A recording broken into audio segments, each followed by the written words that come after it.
Hi everybody, Dacob here. Welcome back to the Fashion Bunker. Today we're going to talk about the 5 dead giveaways that your luxury bag is a fake. Listen, listen, listen. Credit where credit is due.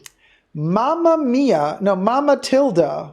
Well, actually it's mamamia.com.au. Tara Meekins wrote an interesting article. 5 dead giveaways your designer bag is fake. Now let's go through these points because I have a few things to say about these 5 points. And do we agree with all of them? Well, let's figure it out together, shall we? First, subscribe to my channel here in the tubes. Push the join button next to the subscription button. Become a member today. Get access to extra perks. You can also join me on Patreon. superdacob all spelled together.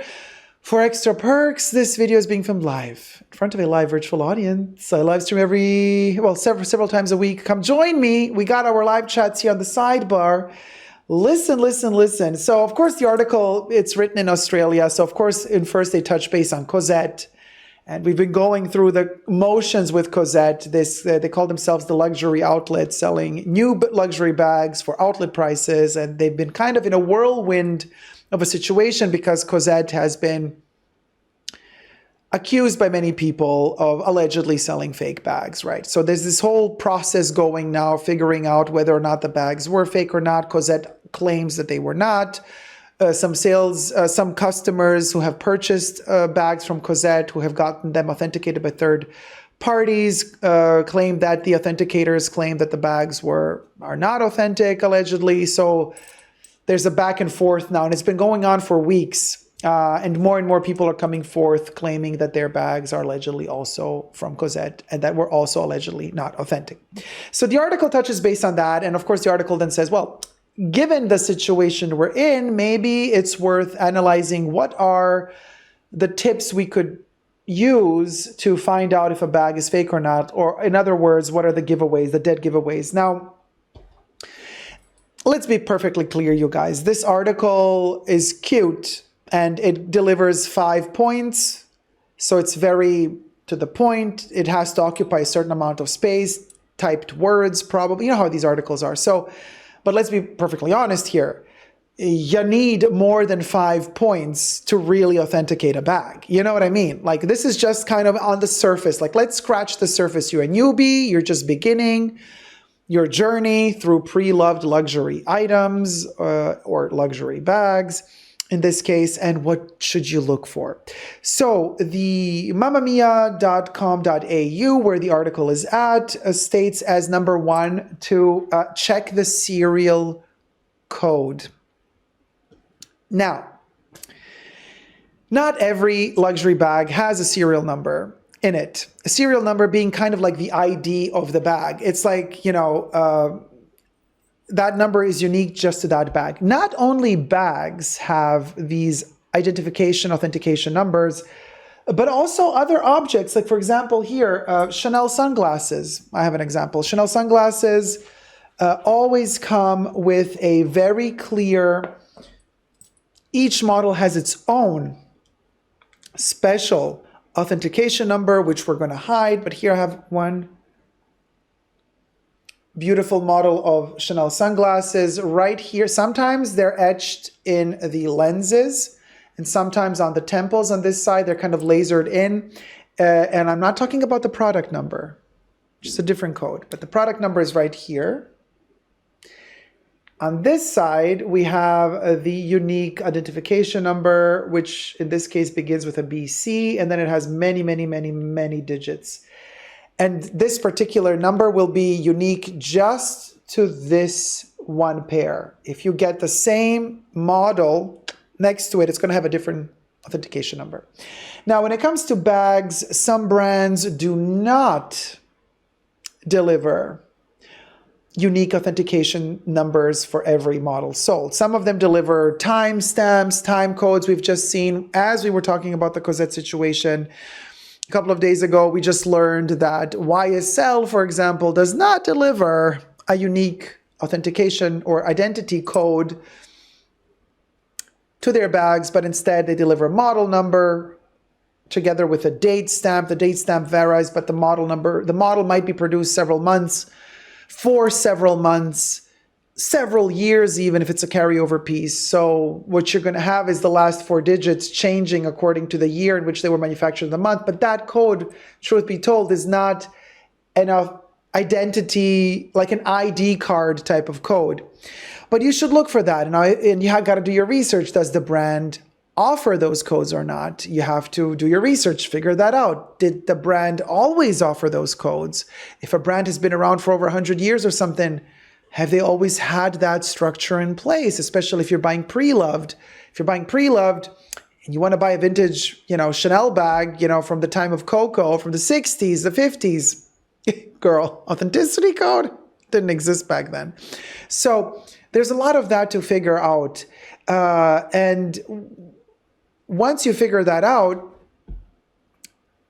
then you see what I mean? It seems like, easy. There's only 5 points to authenticate a bag. One of them is check the serial code. Yeah, it's not that easy. Once you have a bag with a serial code, then you got to start doing your research. Okay, the serial code. In the font it's written. From which year to which year was the font like this? Is the serial code on a sticker? Is it etched in on a metal plaque? Is it etched into leather? How did the font look like? How is the separation between every digit? How much space is there? Is there a certain color to the font, to the serial code? Chanel used to use these stickers, which had like a cut in the middle. Not always did they have a cut. Sometimes they had glitter speckles in them. Sometimes they didn't. You have to know exactly for which year, for which model, what little details were used and how they were changed from model to model. So yeah, serial code, not enough. You need to know also all the other extra details. How do you learn these details? Trial and error. Years and years and years of comparing, looking at stuff. And it's very, very difficult because if you haven't been around when those bags were new in boutique, if you haven't bought them yourself from the boutique decades ago, you can only decide to believe from word of mouth of somebody else who has bought them in boutique back in the day. Because otherwise, you're just going to have the word of some random authenticator, and they're not technically even allowed to tell you 100% guarantee that our verdict is true. Let's be very clear about this. Very clear about this. Only the brand itself can tell you, we deem the bag from our brand that you brought us to inspect authentic or non-authentic. Okay? You take your bag to you take your pre-loved bag, your pre-loved Chanel bag to Chanel. They will send it off for authentication. You will pay for that. They will destroy the bag if it's deemed non-authentic. You just, in some instances, depending which country you're sending it off to. But usually they send it off to France and then they could just get obliterated if they're not authentic. But that's the only way. There is no, the authenticator has a good reputation. I don't trust any of them and I don't endorse any of them. So you have to do your research. And unfortunately, for brands that have been around for a long, long time, it's very, very, very hard, if you have not been around for a long, long time, to be able to authenticate really older batches of older bags, because everything keeps changing. The style of these authenticity numbers, stickers, codes, batches, colors, glitter, non-glitter, it's insane. Point 2, assess the quality. Now, in point 2, the article states that they acknowledge the fact that there's a lot of really good fakes out there.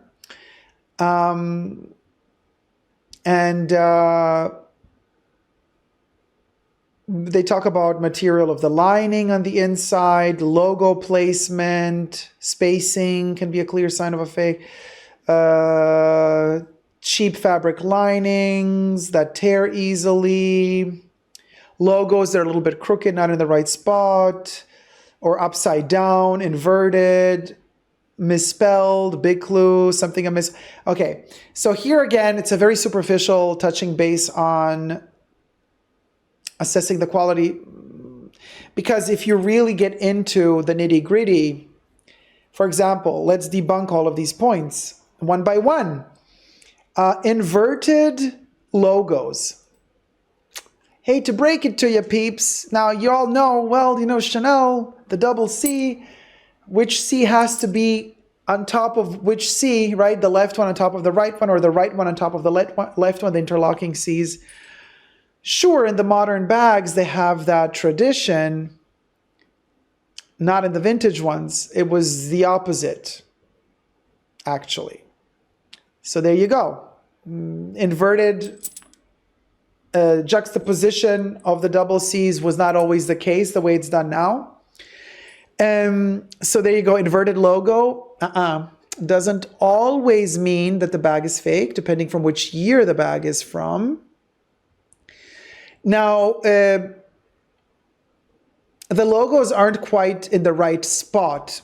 Again, we can use Chanel as a great example. I have told you about this a year or two ago. I went to the beauty boutique because they have all the leather goods, like for beauty products, like to carry Chanel perfume bottles in them, like little flask leather container with a little zipper pull. And it has a double C in the front, and it's a metal double C. And I'm looking at this little bag, and the sales associate is like, so Dacob, what do you think about it? Like, and they actually kept it for me because they're very sought after, these little black ones with the gold hardware. And I'm like, I'm sorry, but this double C it's crooked. It's not placed in the center. It's kind of off center and slightly tilted. And she looks at it. She's like, oh gosh, you're right. I'm like, sorry, I can't. Because once you see it, you cannot unsee it. How many of you have also experienced this? And I'm not talking pre-loved. I'm talking experienced this sort of lack of precision within the boutiques themselves. The mono brand boutique that sells its own brand. How many of you have experienced that as well? So this off-center logo doesn't always mean the bag is a fake. Unfortunately, a lot of real ones are also off-center. Cheap fabric lining that tears easily. Honey, how many times have you had an expensive luxury bag that you bought in the boutique, in the mono-brand boutique, where the interior lining tears after a while just because they save money on it?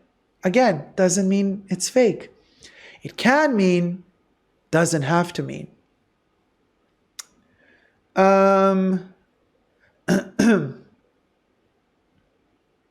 So, okay, quality of the hardware being inconsistent. Also not always true, because we've seen, again, the example of the YSL camera bag, the Lulu bag, just a couple of weeks ago, where the hardware of the alleged authentic one from the boutique, right? The zipper pull was a different shade of gold than the actual zipper.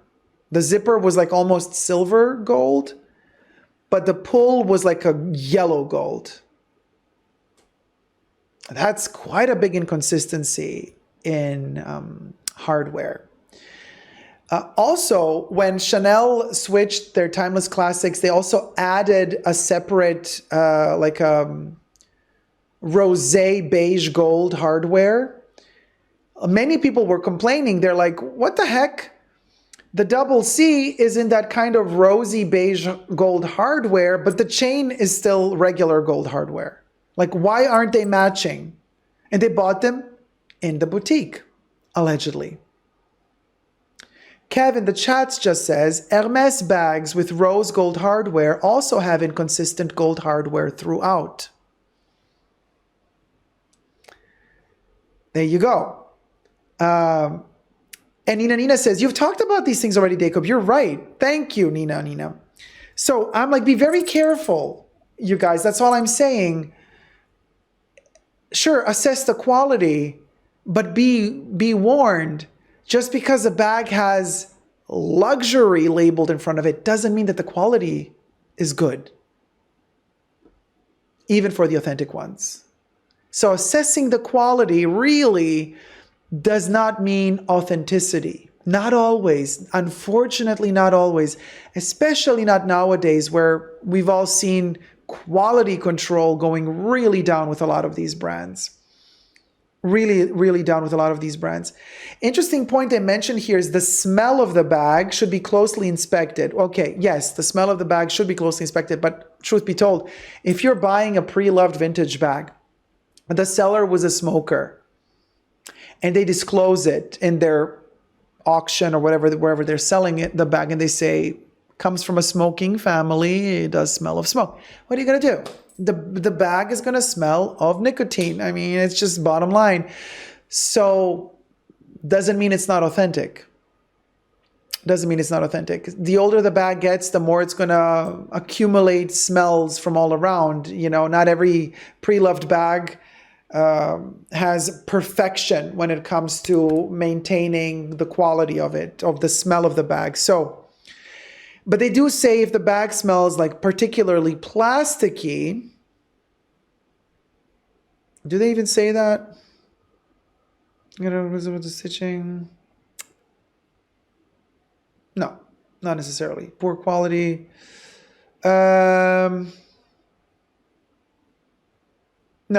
Well, I can tell you this. The plasticky aspect of the smell, more and more of these brands utilize more and more synthetic materials. So you might experience certain smells being really off. I've experienced personally from the Chanel boutique lately, a lot of their seasonal bags that are leather have a kind of a surface treatment on the top that first of all makes them look and feel plasticky, but also when you smell the dye or the coating, the paint on top of it just smells like paint, like synthetic paint. It doesn't smell like that good, rich leather smell that I'm used to from the good olden days of Chanel leather, when like you smell a Chanel leather bag and you go, wow, that's leather. Nowadays, I smell their leather and I'm like, for the most part, for their seasonal leather pieces, especially when they're in those kind of brilliant hues of pink and red and yellow, they smell very, very synthetic to me. Everything I say in this video is alleged for entertainment purposes only, not rooted in any truths or facts, just my opinion. You know? Now, then they talk about the stitching. And again, they mention Chanel. And again, I beg to differ. They say a genuine Chanel bag will feature up to 8 to 12 stitches on each side of the diamond quilt. And they say, and this is a myth that has initiated decades ago already. I know there's like videos on YouTube that are, I don't know, 15, 20 years old of people talking about the stitch counts. And the higher the stitch count, the more likely that your bag is authentic. Again, wrong, because not always wrong, but there's a lot of, especially the 255 reissues, they don't have many stitches per quilting, per little diamond. They just don't. A. B, nowadays, the king fakes, the super fakes, honey, there's nothing easier than making 20 stitches in one diamond if you want to. You can do it. You can overdo it. You can do so many stitches that they tear the leather between the holes if you make the holes too close to each other. Like, you can do whatever you want. It's not, you know, there was this notion in the past that the amount of stitches, if they're more tight together, that means quality. And that a fake needs less time, uses less time to quilt the bag, hence stitching less stitches because they save time. It doesn't take that much time anymore. Technology has advanced. You want to do 10, 18, 12 stitches per diamond quilt, you can do it. It's not the, you know, it's not a deal breaker anymore. You know what I mean? There's a lot of fakes out there that have their many, many, many high stitch counts. You know what I mean? Marilla was like, I was shocked for a moment that YouTube is already around for like 15, 16 years. That's half my life. Yeah, YouTube has been around for a pretty moment, honey. Let me tell you. So, but yes, it's good to know these things in general. Okay, sure. Chanel, timeless classic. You know, they're going to have a certain amount of stitches per quilt, but even that varies. Be careful. Number 3 says, examine the packaging. Now, here is a really good point. Here, the lady makes a very good point, because examining the packaging really is important. Never underestimate it. This is why, coincidentally, when I buy my bags from the boutiques, the shopping bag, the box the bag comes in, the tissue paper that came with the box, the dust bag that came with the bag, the ribbons that came with the bag, the receipt that came with the bag, the envelope or the little folding card that the receipt came in, that came with the bag. All of that I preserve. All of it. All of it. All of it. Because there's a certain standard and quality in the packaging that the fakes never really get to. They never invest the right amount of money to make a good replica box. Always the font is going to be off. The quality of the paint, you know, Chanel does their magnetic, they all do the magnetic boxes now anyway. Most of them do. Louis does it as well. There's a certain type of cardboard that they utilize, certain thickness. It's then covered with this like black cover, like a glued on paper on top. Like there's a certain quality and sturdiness to these boxes that the fakes just don't reach. And especially because when a person were to order a fake from, you know, another country, and they usually give you an option and you got to pay more if you want to get the box as well as the bag. And they ship it with the box. These fakes, they pack them really tight to make them look as small as possible. And then they put a ton of tape all over it. And then again, more paper and then more tape. And they just turn this into a bundle of tape. Why do they do this? Not just to protect the package during transportation, but also to make it just too annoying for whoever is inspecting the package upon arrival in your country of destination, so that the customs, they look at this and they're like, oh my gosh, this is a nightmare to cut through and open, whatever, just let it pass through. I have a sneaky suspicion it has a little bit to do with that. But because they squish those boxes, I have watched a ton of those on YouTube of people unboxing their fake Chanels and this and that. Each and every one of these people has the same issue, that the box that they come in is damaged from transportation because they squished them together too much. So these boxes arrived damaged. And damaged in a way that shows you that the cardboard utilized to make these boxes, it's flimsy. It's not the same quality. It's not as sturdy as the original one. It's a dead giveaway. You don't even have to look at the bag. You see that box, you're like, okay, we'll go. So yes, very, very, very good point the lady makes here in this article. Packaging. And if you are buying authentic from boutique, like you're buying from Hermès, from an Hermès boutique, an Hermès bag, from a Louis Vuitton shop, a Louis Vuitton bag, keep, my tip to you, keep all the packaging pristine, because that can be your ride or die. That can be the difference between one day saying your bag is authentic or not. Now, Louis, because they are geniuses for luxury traveling, and I've showed this to you in another video, and some of you were really surprised. You didn't know, even though you do have Louis, so I'm glad to repeat it again. Louis is a genius with their boxes because they are foldable. Yes, they are. Not the little tiny ones that's with the slide pull out. Those are not. They're little. I'm talking about the bigger boxes that contain the Speedies, the Noes, the Almas. You can lay those flat. They are meant to be pulled apart with no glue in the parts that you pull apart, and you lay them flat, and they're so easy to store. Louis Vuitton, thank you so much for doing that. It has saved me so much space. I love that Louis Vuitton thinks about travel when it comes even to their boxes. Other brands don't really do it because the stuff is glued. You would have to kind of unglue the box to fold it together. Then the glue is kind of ripped apart. You can re-glue them together again, like Chanel, for example. Their Chanel boxes come folded. They arrive to the boutiques folded. But then the sales associate opens up and glues the box together for you, right? So you could technically, again, fold it, but you would rip the glue apart, and then the box will become a little bit flimsy. I don't know if as of now, maybe Chanel has updated their boxes and have made them also foldable and refoldable. But Hermes, no.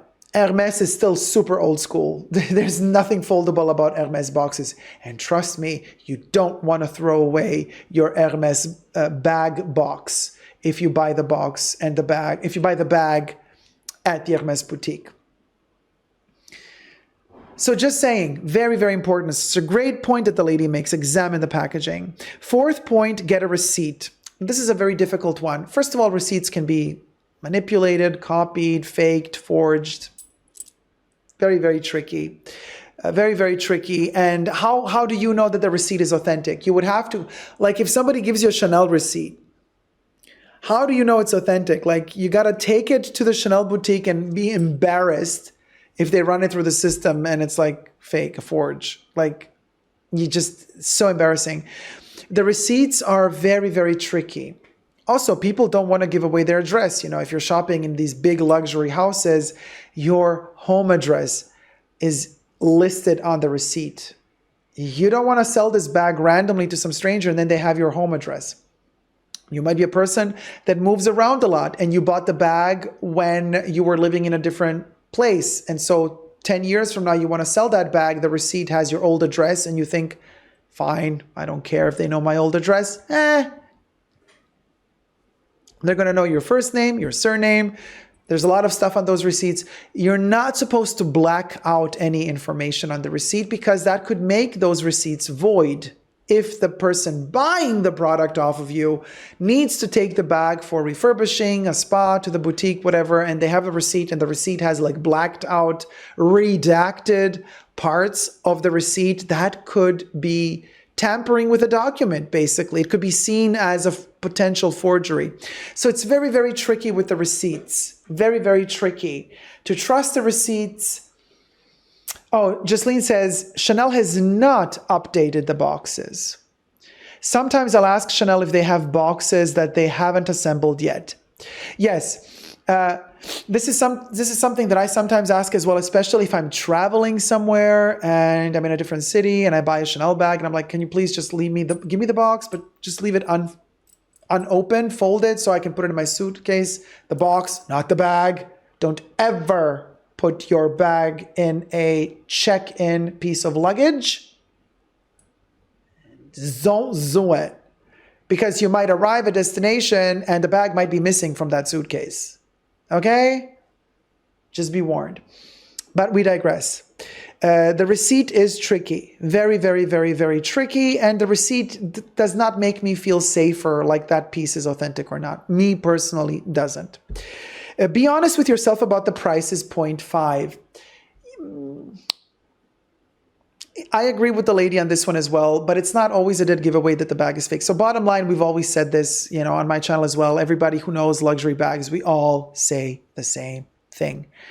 If a bag on the pre-loved market costs way too less, like if the price sounds too good to be true, chances are it ain't true. But at the same time, I have made some wonderful experiences with people who just, their mom, grandma, somebody passed away, they got the bag, they don't care to really look into how much it costs in the secondhand market.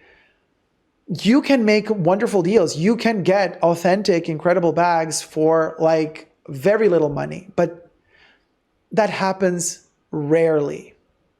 Rarely. But we cannot say it never happens, because it does, it can happen. But it happens rarely.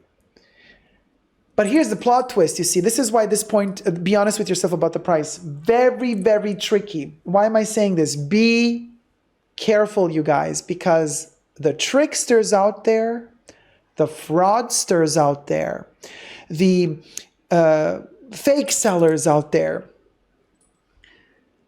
they know this as well. Unfortunately, they have caught on to this strategy. So what we are seeing currently happening very often on the pre-loved market, fake bags being sold at very high prices.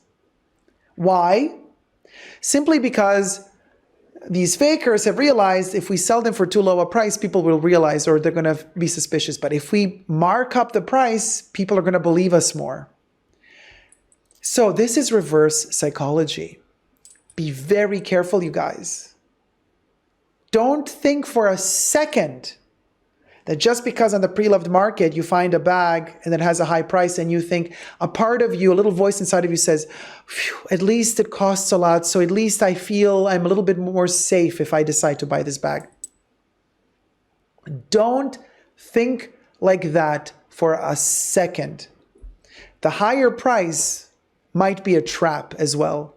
Back in the days, it was more of a giveaway, you know, like a dead giveaway. Not fully dead giveaway, but it would be like, price is too low, this must be a fake.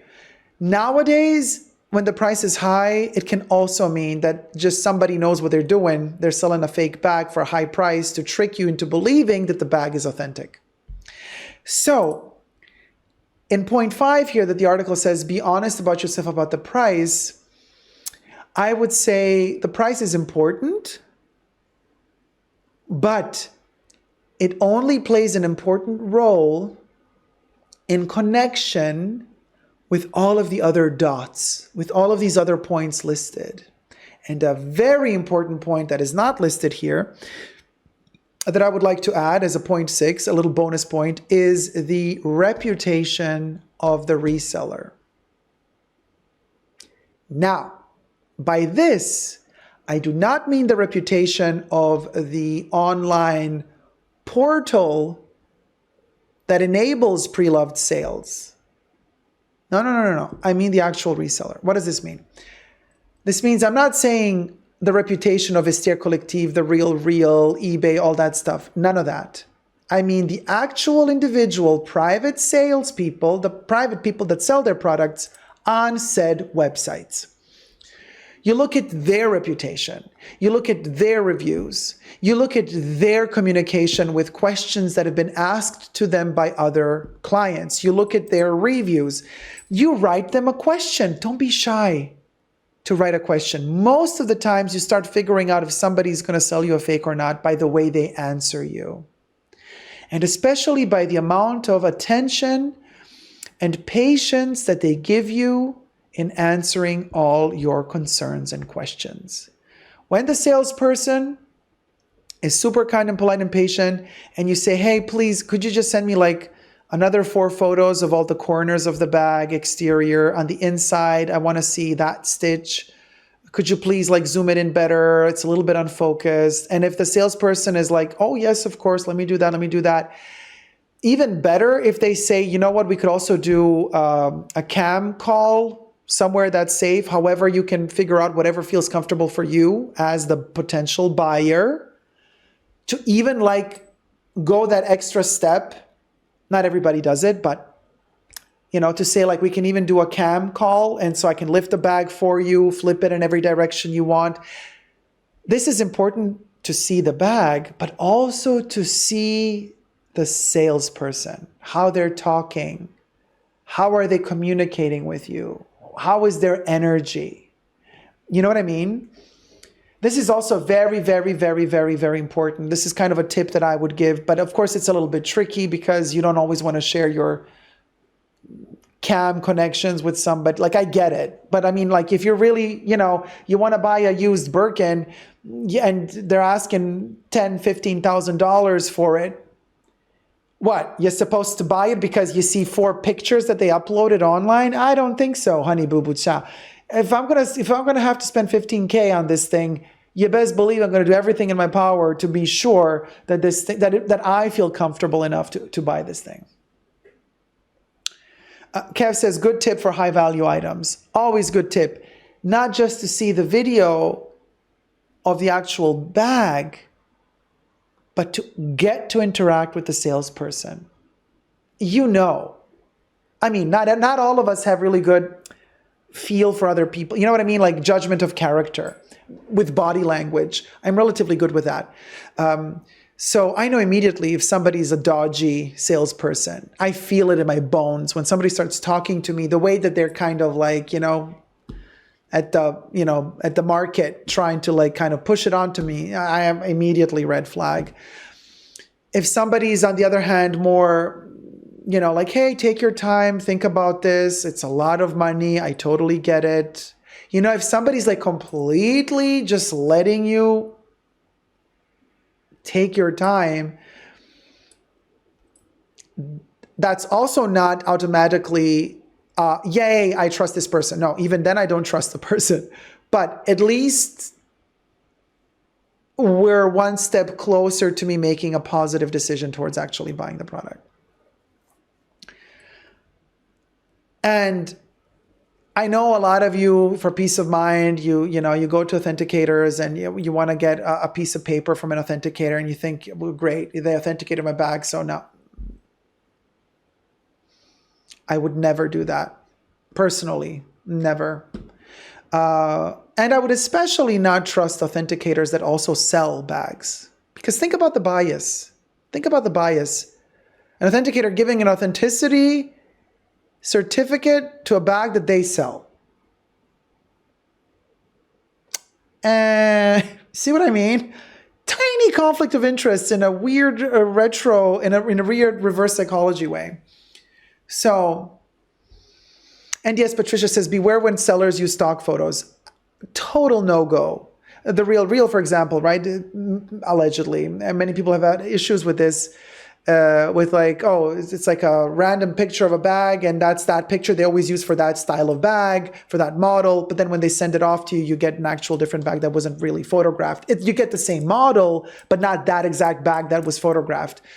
Terrible. I would not purchase from people like that. Like, I want to see the photos of the actual product that you're going to send me. I know that when we buy new from store on a website, of course, in that case, they don't photograph the actual one piece you're going to get. You know what I mean? When we order clothes online from, I don't know, wherever, whichever shop online you're buying from, new, I'm talking new. You're going to order your size large. The model is wearing a size medium, just showing off the outfit, and then you're going to order the large. It's going to come home and you're going to try it on. So shops like that don't photograph the actual piece you're going to get. And we're used to that. We don't question that, do we? We don't. But when you're buying Preloved, it's that one piece that they're selling. You best believe I want to see the actual photo of the product you're selling. It's been used after all. I want to see what the usage is. What are the scars? What are the beauty marks on this piece, in other words? You know what I mean? Has the piece been through the trenches or not? I want to know. I want to know. So there's that. There's a lot more things we could talk about, but this video is getting too long. But I'm just saying, so I think it's a really cool article, and I think that Tara Meekins did a good job giving kind of, like starter kit, the 5 points, like as a starter kit, like when you're getting into the zhuzh and the vibe of kind of figuring out for yourself, like what's important to know. But don't forget, you guys, there's still a lot more. And especially there's a lot to learn when it comes to brands that have been around for many, many, many, many decades. Sometimes over a century. Some brands have been around for over 100 years. They have changed style and things throughout the decades, and to learn all of that, it's almost like studying medicine. You know what I mean? Like, you need to go to school like 7 years to kind of get a hold a little bit of just the amount of knowledge that's out there. It's really, really, really hard. And this is also why it's very, very tricky to trust authenticators. Who are they? There is no school to give you a certificate. Oh, here, now you have a degree in authenticating Hermes bags. It doesn't exist. These are self-appointed people. So be very, very careful. It's not 100% bulletproof. The certificate that somebody gets, it's not 100% bulletproof.